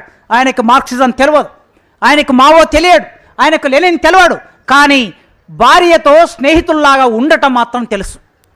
భార్యను స్నేహితురాలుగా భావించాలనే మాట తెలుసు. అందుకే భర్త దేవుడు కాదు, భర్త స్నేహితులు అనే భావన చెప్పగలిగాడు. ఈ దేశం అంటే, ఈ దేశాన్ని కీర్తించడానికి గుజరాత్, మరాఠ్, సింధు ఇవన్నీ చెప్పడం, హిమాలయ పర్వతాలు, గంగా నది, సింధు నది వీటి గురించి కీర్తిస్తూ పాడుతూ గొప్పగా భావుకతకి గురి కావటం అనేది ఎంత వాస్తవమో వాటన్నిటిని వ్యక్తం చేయగలిగిన రక్త మాంసాలతో నిండిన మనిషి కూడా అంతే వాస్తవము. మనిషి లేనప్పుడు ఈ ప్రకృతి గురించి నీవెంత చెప్పినా ఆ మనిషి కేంద్రంగా ప్రకృతి గురించి చెప్పాలని దేశం అంటే మట్టి కాదోయ్, దేశం అంటే మనుషులు అనే భావాన్ని ఈ నేల మీద ప్రోధి చేశాడు. కన్యాశుల్క నాటకంలో నాయకుడు ఎవరు ఉండాలి, కావ్యానికి నాయకుడు ఎవరు ఉండాలి, నాటకానికి నాయకుడు ఎవరు ఉండాలి అన్నప్పుడు అప్పకవి చెప్పాడు కదా. అప్పకవి చాలా సందర్భాల్లో అంగిరీభవుని కావ్యంబు గ్రాహ్యంబు కాదు అన్నాడు. శూద్రుడు ఎవడైనా కావ్యం రాస్తే ఆ శూద్రుడి కావ్యాన్ని ముట్టుకోకూడదు, చదవకూడదు అన్నాడు. ఆయన చదవకూడదు అన్నాడు. ఎలా? కాకజంబు, కాకి వచ్చి మనం పాయసం తయారు చేసి పెట్టుకున్న తర్వాత ఆ పాయసాన్ని కాకి ముట్టుకుంటే ఆ పాయసాన్ని మనం తినం, పడేస్తాం. ఆ విధంగా అంగరీభవుని కావ్యంబు గ్రాహ్యంబు కాదు. శూద్రుడు రాసిన కావ్యం కూడా దాన్ని మనం చదవకూడదు అన్నాడు. రామరాజభూషణుడు ఉత్తమ కులజ్ఞుడే కావ్యనాయకుడు అని రాశాడు. అలాంటి సందర్భంలో గురజాడ అప్పారావు మధురవాణి అనే ఒక వేశ్యని తెలుగు నేల మీద ఆధునిక భారతదేశ చరిత్ర రాసేది స్త్రీ అని చెప్పి ఆ పాత్ర ద్వారా మొత్తం నాటకాన్ని మలుపు తిప్పి ఈ సమాజంలో పెద్ద మనుషులుగా, జమీందారులుగా, పురుషులుగా, బ్రాహ్మణులుగా చలామణి అవుతున్న వాళ్ళ జీవితాల్లో ఉన్న దుర్మార్గాన్ని బట్టబయలు చేసిన పాత్రని గురజాడ అప్పారావు ప్రవేశపెట్టాడు. ఇది ఒక ప్రజాస్వామిక భావన. ఈ ప్రజాస్వామిక భావన నలుగురు కలిసి నవ్వే చోట, నేను చనిపోయాను కానీ నలుగురు కలిసి మాట్లాడుకునేటప్పుడు, నవ్వుకునేటప్పుడు, సంభాషించుకునేటప్పుడు నా పేరు ఒక్కసారి మాట్లాడండి. ఇంతమంది ఇక్కడ కూర్చున్నాం, అక్కడ ఎందుకు పోరాటం నడుస్తున్నది, అక్కడ ఎందుకు అమరులు అవుతున్నారు, ఈ అమరులు అవుతున్న వాళ్ళు పోరాటం నడుస్తున్నప్పుడు నలుగురు కలిసి మీరు కూర్చున్నప్పుడు ఒక్కసారి ఈ అమరుడు ఎందుకు అమరయ్యాడు అని మాట్లాడుకోండి. ఇక్కడున్న వ్యక్తి ఎందుకు అమరుడయ్యాడు అని మాట్లాడుకోండి. ఈ భావన ఎప్పుడో 150 సంవత్సరాల కిందట గురజాడ అప్పారావు ప్రవేశపెట్టాడు. ఆ ప్రవేశపెట్టిన భావాలు తెలుగు సమాజాన్ని, మిత్రులారా, భావాలు ఎప్పుడు కూడా ప్రమాదకరమైనవి అని పాలకవర్గం ఎందుకు భావిస్తుంది అంటే, అవి గురజాడ అప్పారావు భావాలైనా లేదా అవి శ్రీశ్రీ భావాలైనా, ఎవరి భావాలైనా సమాజంలో రాబోయే ఆర్థిక రాజకీయ పోరాటానికి భావాలనేవి ఆలంబనగా పనిచేస్తాయి. అందుకే భావజాల రంగంలో పనిచేసే వాళ్ళని ప్రమాదకరంగా భావిస్తూ ఉంటారు పాలకవర్గాలు. గురజాడ అప్పారావు వేసిన భావాలు తెలుగు సమాజాన్ని చైతన్యం చేశాయి, ప్రజాస్వామీకరించాయి, హేతువాద ఆలోచన తీసుకొచ్చాయి, శాస్త్రీయంగా ఆలోచించే విధంగా సాహిత్యంలో ప్రభావం వేశాయి. 1925లో కమ్యూనిస్టు పార్టీ పుట్టిన తర్వాత ఆ కమ్యూనిస్టు పార్టీ ఆలోచన విధానం దేశవ్యాప్తంగా విస్తరిస్తున్నప్పుడు ఇక్కడ ఉన్న రచయితలు కమ్యూనిస్టు పార్టీ ఏం చెప్తున్నది, మార్క్సిజం ఏం చెప్పింది, మావో ఏం చెప్పాడు, లెనిన్ ఏం చెప్పాడు, రష్యాలో ఏం జరుగుతుంది, లండన్ వెళ్ళి చదువుకున్న వాళ్ళు, లేదా బెనారస్ వెళ్ళి చదువుకున్న వాళ్ళు, ఢిల్లీ వెళ్ళిన వాళ్ళు, మద్రాసు వెళ్ళిన వాళ్ళు, కలకత్తా వెళ్ళిన వాళ్ళు ఈ పరిణామాలన్నిటినీ ఆలోచిస్తూ ఉన్నారు. ఆలోచించిన వీళ్ళందరూ వర్గ పోరాట ఆలోచనలు, మార్క్సిజానికి అనుకూలమైన ఆలోచనలు తమలో భాగం చేసుకొని, తమ ఆచరణలో భాగం చేసుకొని ఆలోచించడం మొదలుపెట్టారు. ఒక్క విషయం చూడండి, ఎనాన్ మూడో ప్రపంచ దేశాల్లో, వ్యవసాయిక దేశాల్లో జరిగే పోరాటంలో, విప్లవంలో కళారూపాలు, సాహిత్యం ఎలా ఉంటాయో అని ఎనాన్ ఉపన్యాసంలో మావో చెప్పినటువంటి ఒక మాటను మీకు గుర్తు చేస్తాను. లక్షలాది మంది ప్రజలు అనేక పోరాటాల్లో భాగమవుతారు. ఆ పోరాటంలో భాగమైనప్పుడు వాళ్ళు అమరులవుతూ ఉంటారు, వాళ్ళు ప్రాణాలు అర్పిస్తూ ఉంటారు. ఆ అర్పించిన ప్రాణాల వలన కొత్త చరిత్ర నిర్మాణం అవుతుంది. ఈ క్రమంలో కళలు, సాహిత్యం, సంస్కృతి వికసిస్తుంది. కళలు, సాహిత్యం, సంస్కృతి ఉట్టిగా వికసించదు, చరిత్ర గమనంలో అది భాగంగా ఉంటుంది. అలా భాగంగా ఉన్నప్పుడు ప్రజా సంస్కృతి అంటే ఏమిటి అంటే, నూతన సంస్కృతి అంటే చరిత్ర ఎప్పుడైనా ప్రజల త్యాగం వలన నిర్మాణమైన చరిత్రలో ఆ ప్రజల త్యాగం వలన వికసించిన కళలు, సాహిత్యము అదే నూతన సంస్కృతి, అదే నూతన చరిత్ర అని ఆయన చెప్పాడు. ఈ క్రమంలో ఉద్భవించే కళలు, సాహిత్యం వర్గ పోరాటంలో అవి భాగంగా ఉంటాయి. వర్తమాన ప్రపంచంలోని సమస్త కళలు, యాస్టీస్గా ఆయన చెప్పిన మాటలను చదువుతున్నాను నేను ఇక్కడ. వర్తమాన ప్రపంచంలోని సమస్త కళలు, సాహిత్యం నిర్దిష్ట వర్గాల రాజకీయాల ప్రయోజనాల కోసమే ఉద్దేశించబడినవి. చూడండి, వర్తమాన ప్రపంచంలోని సమస్త కళలు, సాహిత్యం, ఇవాళ మన వర్తమానం తీసుకుందాం, ఆయన చెప్పిన వర్తమానం అది ఆనాడు. ఈ వర్తమాన ప్రపంచంలోని సమస్త కళలు, సాహిత్యం నిర్దిష్ట వర్గాల రాజకీయాల ప్రయోజనాల కోసమే ఉద్దేశించబడి ఉంటాయి. అంటే వర్గ ప్రయోజనాన్ని, రాజకీయ ప్రయోజనాన్ని నెరవేరుస్తాయి. వాస్తవంగా కళ కోసం అంటూ ఏది ఉండదు. ఆర్ట్ కోసమే అనే, కళ కోసమే, సాహిత్యం కోసమైన వాదనలు ఎన్నో ఉన్నాయి. ఈ వాదాలన్నీ కూడా పూర్వపక్షమయ్యాయి. మనం దాని పట్ల సంవాదం కూడా నడిపాం. ఇప్పుడు మళ్ళీ తిరిగి కళ కోసమే, సాహిత్యం కోసమేనే పునరుద్ధరణ మొదలవుతున్నది ఇప్పుడు. అందుకే వీటి గురించి మాట్లాడుకుంటున్నాం. వాస్తవంగా కళ కోసం అంటూ ఏది లేదు. వర్గాలకు లేదా రాజకీయాలకు అతీతంగా ఏ కళ ఉండదు ఈ ప్రపంచంలో. కామ్రేడ్ లెనిన్ చెప్పినట్లు, ఆయన లెనిన్ను రెఫరెన్స్గా తీసుకున్నాడు ఇక్కడ. లెనిన్ రెఫరెన్స్గా తీసుకొని ఏమంటున్నాడు? అదే మాటలు మావో. కామ్రేడ్ లెనిన్ చెప్పినట్లు మొత్తం ఒక యంత్రంలో భాగం అనుకుంటే, యంత్రాంగంలో భాగమైన పళ్ళు చక్రాలలాగా సమస్త శ్రామిక వర్గ ప్రయోజనాల భాగమే కార్మిక వర్గ సాహిత్యం, కళలు అన్నాడు కామ్రేడ్ మావో. అందుకోసమే ఏ కళారూపమైనా, ఏ సాహిత్య రూపమైనా కార్మిక వర్గ పోరాటంలో భాగం కాకుండా మనం విడిగా చూడలేం. ఎక్కడి నుంచి? ఆర్యులు భారతదేశానికి ప్రవేశించిన క్రీస్తుపురం 2500 నుంచి మీకు సంభాషిస్తూ వచ్చాను నేను. అక్కడి నుంచి మొదలు పెడితే ఈనాటి వరకు కళలు, సాహిత్యం అనేది వర్గంలో భాగం, వర్గ ప్రయోజనాల భాగం, రాజకీయ ప్రయోజనాల భాగంగా ఉంటూ వచ్చాయి తప్ప వాటికి విడి అస్తిత్వం అంటూ ఏది లేదు. ఈ వర్తమాన దోపిడీ ప్రపంచంలో సమస్త కళలు, సాహిత్యం దోపిడీ వర్గ ప్రయోజనాలనే నెరవేరుస్తాయి ఎప్పుడైనా. ఇప్పుడు ఇక్కడ ఉన్నాం మనం. ఇప్పుడు ఫైరింగ్ పాయింట్ ఏమిటి అంటే, వర్తమాన దోపిడీ ప్రపంచంలో సమస్త కళలు, సాహిత్యం దోపిడీ వర్గ ప్రయోజనాలనే నెరవేరుస్తాయి. తప్పుడు చరిత్రను చెప్తాయి.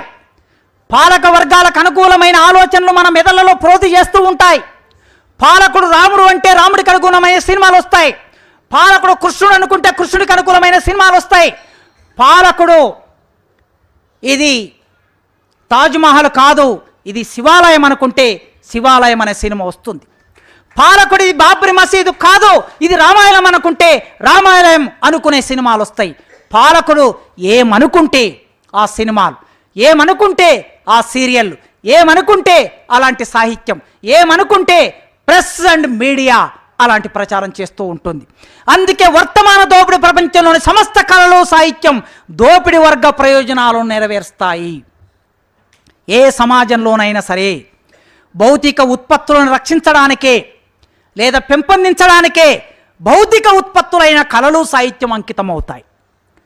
మన కంటికి కనిపించే వస్తువును Boost the secret of my energy, ఇది ఒక కవితా వాక్యం. భగవంతునికి భక్తునికి అనుసంధానమైన అంబికా దర్బారు బత్తి, ఇది ఒక కవితా వాక్యం. ఈ కవితా వాక్యం భగవంతునికి భక్తునికి అనుసంధానమైన అంబికా దర్బారు బత్తి అంటున్నారంటే, ఈ అంబికా దర్బారు బత్తి అనే ఉత్పత్తిని ప్రచారం చేయడానికే కళారూపం ఉపయోగపడుతుంది, కవితా రూపం ఉపయోగపడుతుంది.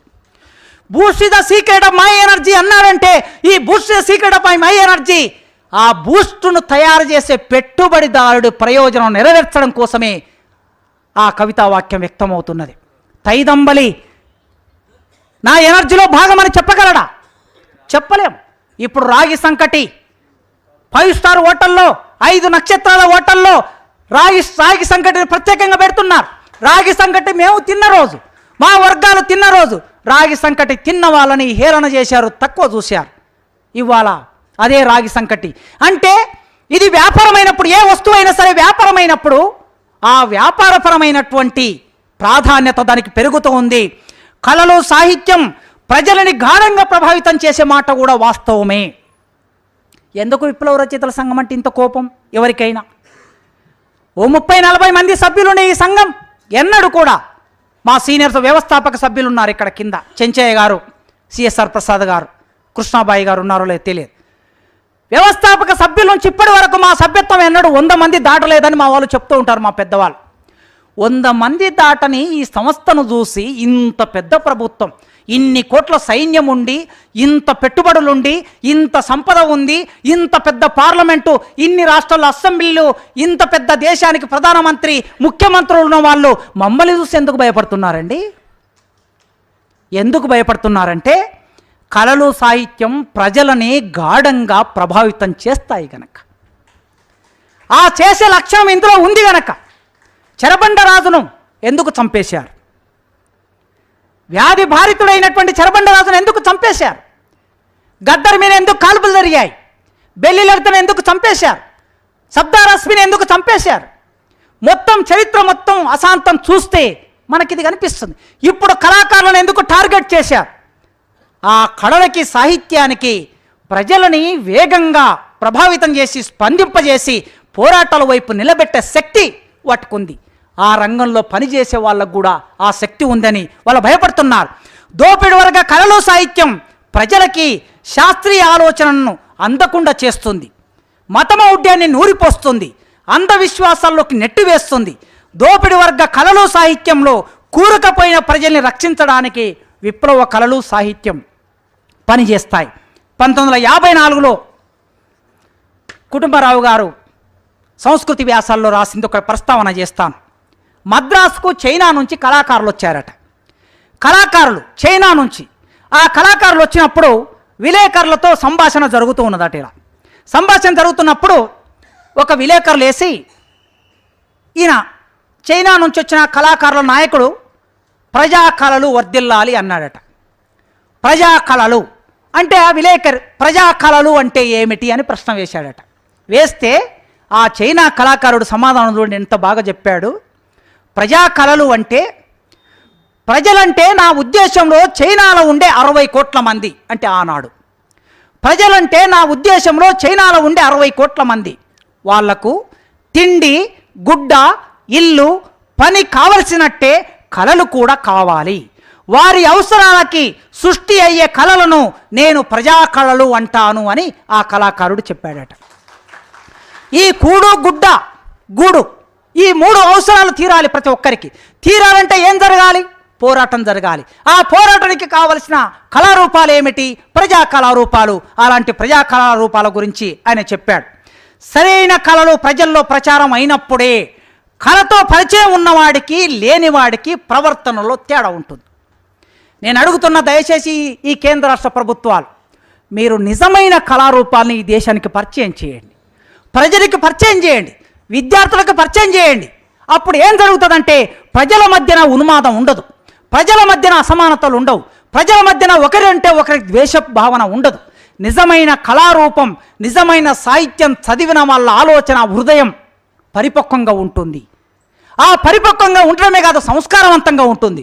ఆ సంస్కారవంతంగా పరిపక్వంగా ఉన్న మనిషి ఆలోచించేదానికి, ప్రవర్తించేదానికి, వ్యక్తమయ్యేదానికి చాలా తేడా ఉంటుంది. కనుక నిజమైన కళారూపాలని, ఒక మంచి భర్తగా ఉండాలంటే మంచి కళ తెలిసినవాడు, మంచి కళాత్మక అవగాహన ఉన్నవాళ్ళు ఒక మంచి భర్తగా ఉంటాడు. ఇది కుటుంబరావే రాశాడు. కళతో పరిచయం ఉన్నవాడు ఎక్కువగా యోగ్యమైన పౌరుడుగా ఉంటాడు. మంచి భర్తగా, మంచి తండ్రిగా, మంచి పౌరుడిగా, సామాజికుడిగా రాణించాలంటే ఈ దేశ ప్రజలందరికీ ప్రజా కళల్ని ప్రచారం చేయాలి, పరిచయం చేయాలని కుటుంబరావు రాశాడు. జీవితాన్ని సమగ్రంగా అర్థం చేసుకోవడానికి ఈ ప్రజా కళలు అవసరము అన్నాడు ఆయన. అందుకే 2 ప్రపంచ యుద్ధాల కాలంలో ఈ దేశంలో ప్రజా కళలు, ప్రజా సాహిత్యం, కమ్యూనిస్టు పార్టీ, తెలంగాణ రైతాంగ సాయుధ పోరాటం, ఈ క్రమం అంతా చూస్తాం. ప్రపంచం యుద్ధాల్లోకి వెళ్ళిపోయినప్పుడు ప్రజల్ని రక్షించడానికి, ప్రజల్ని కాపాడడానికి యుద్ధం నుంచి ఈ ప్రపంచాన్ని దూరంగా నిలబెట్టడం కోసం రష్యా విప్లవం, మొదటి ప్రపంచ యుద్ధంలో పరిపూర్తి అయిన రష్యా విప్లవం ఈ ప్రపంచానికి ఒక వాగ్దానం చేసింది, ఈ ప్రపంచానికి ఒక చైతన్యాన్ని ఇచ్చింది, ఈ ప్రపంచం కొత్తగా ఆలోచించేట్లు చేసింది. ప్రపంచం ఇలా ఉంటుందా? దోపిడీ లేని ప్రపంచం అని మార్క్స్ చెప్పాడు కదా. ఈ దోపిడీ లేని ప్రపంచం ఎలా ఉంటుందో ఎవరికి తెలియదు. అప్పటి వరకు ప్యారిస్ కమిన్ అతి కొద్ది రోజుల్లో, 60 రోజుల్లో, 70 రోజుల్లో అది ఉండింది. తర్వాత తీవ్రంగా దాన్ని అణిచివేశారు, చంపేశారు.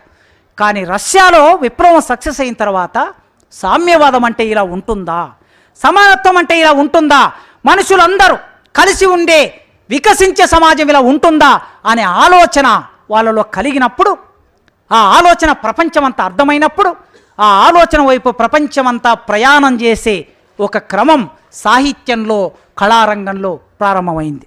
ఆ ప్రారంభమైన తర్వాత మన సాహిత్యం, కళలు ఇంతవరకు అభ్యుదయ రచయితల సంఘం ప్రజా కళారూపాల్ని, సాహిత్యాన్ని సృష్టించి ప్రచారం చేసింది. మన సాహిత్యము, కళలు భారతదేశం ఎలా ఉంది అంటే భారతదేశంలో మౌలిక మార్పులు వస్తున్నాయి. మార్పు లేని భావాల మీద, పాత నమ్మకాల మీద, పూర్వ సామాజిక రాజకీయ వ్యవస్థల మీద జనం తిరగబడుతున్నారు. ప్రస్తుత ఘర్షణలు, గందరగోళాల్లో నుంచి నవ సమాజం ఉద్భవిస్తుంది. శిథిల జీవచ్ఛవ తిరోగామి తత్వం కాయకల్ప చికిత్స కోసం ఆయత్తమవుతుంది అని రాసుకున్నారు. భారతదేశంలో ఈ మౌలిక మార్పు రావాలని ఆశించారు. అప్పుడు మరి సాహిత్యం, కళలు ఎలా ఉన్నాయి? వీళ్ళు రాసుకున్నప్పుడు, తమ ప్రణాళిక రాసుకున్నప్పుడు మన సాహిత్యము, కళలు ఇంతవరకు యాచక పండిత భ్రష్ట వర్గాల చేతుల్లో పడి నలుగుతున్నాయి అంటే ఆనాటి పరిస్థితి. వాటిని ఉద్ధరించి ప్రజలకు సన్నిహితము చేసి జీవిత వాస్తవాలని చిత్రించే సాధనాలుగా, భవిష్యత్తుకు మార్గదర్శకాలుగా మలచడం మన సంఘము ఆశయం. భ్రష్ట వర్గాల చేతుల్లో పడి మూలుగుతున్నటువంటి ఆ సాహిత్యాన్ని, ఆ కళారూపాల్ని ఇప్పుడు మన చేతిలోకి తీసుకొని ప్రజలకి దగ్గర చేయాలి. అందుకే అందరము కలిసి చేసిన అందమైన వస్తు సముదాయమంతా ఎవడో ఒక్కడే వచ్చి ఎత్తుకపోతూ ఉంటే, అందరము కలిసి చేసిన అందమైన వస్తు సముదాయమంతా ఎవడో ఒక్కడే వచ్చి ఎత్తుకపోతూ ఉంటే అన్యాయం అన్యాయం అని మేమంటే అనుభవించాలి మీ కర్మ అంటాడు వాడు. ఇది శ్రీశ్రీ మహాప్రస్థానంలో రాసుకున్నది. అనుభవించాలి మీ కర్మ అంటాడు. ఈ కర్మ అనే భావాన్ని ప్రజల నుంచి తొలగించడం కోసమే అభ్యుదయ రచయితల సంఘం ప్రారంభమైంది. స్వాతంత్రం, సమభావం, సౌభ్రత్వం, సౌహార్దం పునాదులై ఇల్లు లేచి జగానికంతా శుభం రావాలని కోరుకున్నాడు. కానీ రాలేకపోయింది. ఆ రాలేకపోలేనటువంటి ఒకనొక పరిస్థితి కమ్యూనిస్టు పార్టీలో సంక్షోభం రావడం, కమ్యూనిస్టు పార్టీ చీలిపోవటం, రచయితలకి ఏ ఆధారం లేకపోవటం, ఏ మార్గం లేకపోవటం, ఫలితంగా రచయితలు, కళాకారులు సినిమా రంగంలోకి వెళ్ళిపోయిన ఒకనొక సందర్భంలో మళ్ళొక్కసారి నక్సల్ బరి నిప్పురవ్వ తెలుగు సాహిత్యాన్ని, తెలుగు కళాకారుల్ని, తెలుగు రచయితల్ని అటువైపు తిప్పుకున్నది. సాధారణ ప్రజలు చేసిన పోరాటం, ఒక 9 మంది చేసిన త్యాగం, ఆదివాసులు చేసిన త్యాగం, పోరాటం ఈ మొత్తం దేశ రాజకీయ వ్యవస్థని కదలబార్చింది, ఒక్కసారి కుదుపు గురి చేసింది. ఆ క్రమంలో ఆలోచించిన కళాకారులు, రచయితలు విప్లవ రచయితల సంఘంగా రూపొంది ఈ 50 సంవత్సరాలుగా 1970 జూలై 4వ తారీఖు అంటే 1970 జూలై 4వ తారీఖు అల్లూరి సీతారామరాజు పుట్టినరోజు. జూలై 4వ తారీఖు దొడ్డి కొమరయ్య అమరుడైన రోజు. ఆ రోజును ప్రామాణికంగా తీసుకొని విప్లవ రచయితల సంఘం ఈ హైదరాబాద్లో ఏర్పాటైంది.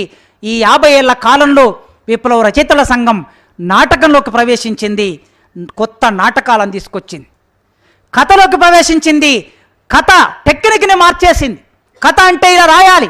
ఒక అల్లం రాజయ్య, తెలంగాణ నేల మీద నుంచి మొదలుపెట్టిన అల్లం రాజయ్య, అటువైపు నుంచి రావి శాస్త్రి, ఈనాటి కథా రచయితల వరకు మానవ జీవితం ఎలా ఉంటుంది, కుటుంబ జీవితం ఎలా ఉంటుంది, తాయమ్మ కరుణ, తాయమ్మ అనే ఒక కథ రాస్తే తాయమ్మ కరుణగా మారేటటువంటి ఒక సందర్భాన్ని ఎట్లా ఇస్తుంది కథా రచన, ఎట్లా ఇస్తుందంటే ఆ కథలో చెప్పిన వస్తువు మాత్రమే కాదు, చెప్పిన టెక్నిక్ వలన అది సాధ్యమవుతుంది.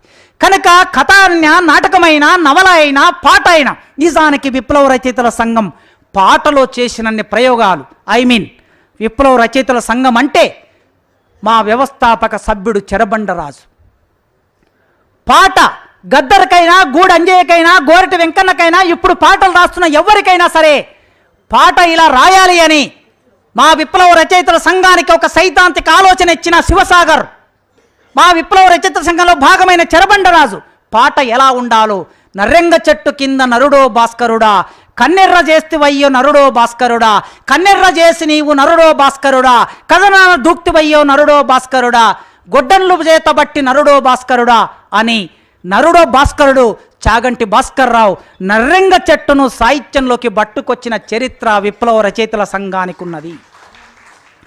చెరబండరాజు ఈ నేల మీద నాగార్జున సాగర్ ప్రాజెక్టు కడితే ఆ ప్రాజెక్టు నిర్మాణం కింద రక్త మాంసాలు ఒడిసిన, రక్తపు ముద్దలైపోయిన వేలాది మంది ప్రజలు, వారికి ఆ కాలువల కింద సెంటు భూమి కూడా లేదు. ఆ ప్రజలు ప్రాజెక్టులు కట్టినాం, మానెత్తురు కంకరగా ప్రాజెక్టులు కట్టినాం, శ్రమ ఎవడిదిరో, శ్రీ ఎవడిదిరో, సంధ్యక్క ఉంది ఇక్కడనే, ఒక రూపకాన్ని మార్చి, దాన్ని ఒక రూపకంగా మార్చి కొండలు పగలేసినాం, బండలని పెండినాం, మానెత్తురు కంకరగా ప్రాజెక్టులను కట్టినాం, శ్రమ ఎవడిదిరో, సిరి ఎవడిదిరో, గేయ కవితని, వచన కవితని పాటలోకి తీసుకొచ్చి సాధికారికంగా పాటలో అనేక ప్రయోగాలు చేసి ఆ పాటని శిఖరాగ్ర స్థాయికి తీసుకెళ్లిన గద్దర్ మనందరికీ తెలుసు. కనుక సాహిత్య ప్రక్రియలంటే మునుపున్న సాహిత్య ప్రక్రియలు ఒక వర్గానికి అవసరం. కొత్త సాహిత్య ప్రక్రియలను తీసుకొచ్చి మునుపున్న సాహిత్య ప్రక్రియల్లో అనేక ప్రయోగాలు చేసి కళలని, ఒగ్గు కథ, ఇప్పుడు మా ముందు అరుణోదయ కళాకారులు ఒగ్గు కథ ప్రదర్శించారు. ఆ ఒగ్గు కథ లాంటి కళారూపాలు ఎన్నో తెలుగు సమాజంలోకి వచ్చాయి. వీటన్నిటిలో కృషి చేసిన విరసం ఇవాళ తక్షణంగా కళా సాహిత్య రంగాల్లో ఈ వర్గ పోరాటాన్ని 55 ఏళ్ల కిందట ప్రారంభించింది, నడుపుతూ ఉన్నది. ఇంకా నడపవలసిన బాధ్యత ఎక్కువగా ఉన్నది. ఖచ్చితంగా ఈ సమాజం ఇచ్చిన సవాళ్ళని తీసుకుంటూనే ఎదుర్కొంటూనే వర్గ పోరాటం అంటే ఏ రూపంలో ఉంటుంది? విప్లవ రచయితల సంఘం మా మేనిఫెస్టో రాసుకున్నట్లు కళా సాహిత్య రంగాల్లో మార్క్సిజాన్ని, లెనినిజాన్ని, మావోయిజాన్ని మేమక్కడ అప్లై చేస్తూ అనుభవిస్తూ ఈ సమాజం ప్రగతిదాయకంగా మారడానికి, అత్యాచారాలు లేని సమాజంగా మారడానికి, అవమానాలు లేని సమాజంగా మారడానికి, అంటరానితనం లేని సమాజంగా మారడానికి, దోపిడీ లేని సమాజంగా మారడానికి, అందరికీ నాణ్యమైన చదువు అందే సమాజంగా మారడానికి, మనుషులందరూ సుఖప్రదంగా జీవించే సమాజంగా మారడానికి, అందరికీ చేతి నిండా పని రావడానికి, కావలసిన భావజాలాన్ని ప్రోధి చేయడానికి, ప్రజాస్వామిక విలువలు సమాజంలో ప్రోధి కావడానికి మా ప్రయత్నం ఎంతో కొంత ఈ 55 ఏళ్లలో చేశాం. ఇక పూర్వం కూడా చేస్తాం. ఈ అవకాశం ఇచ్చిన నాకు మీరందరూ విన్నందుకు రెడ్ సలు ఇస్తూ ముగిస్తున్నాను.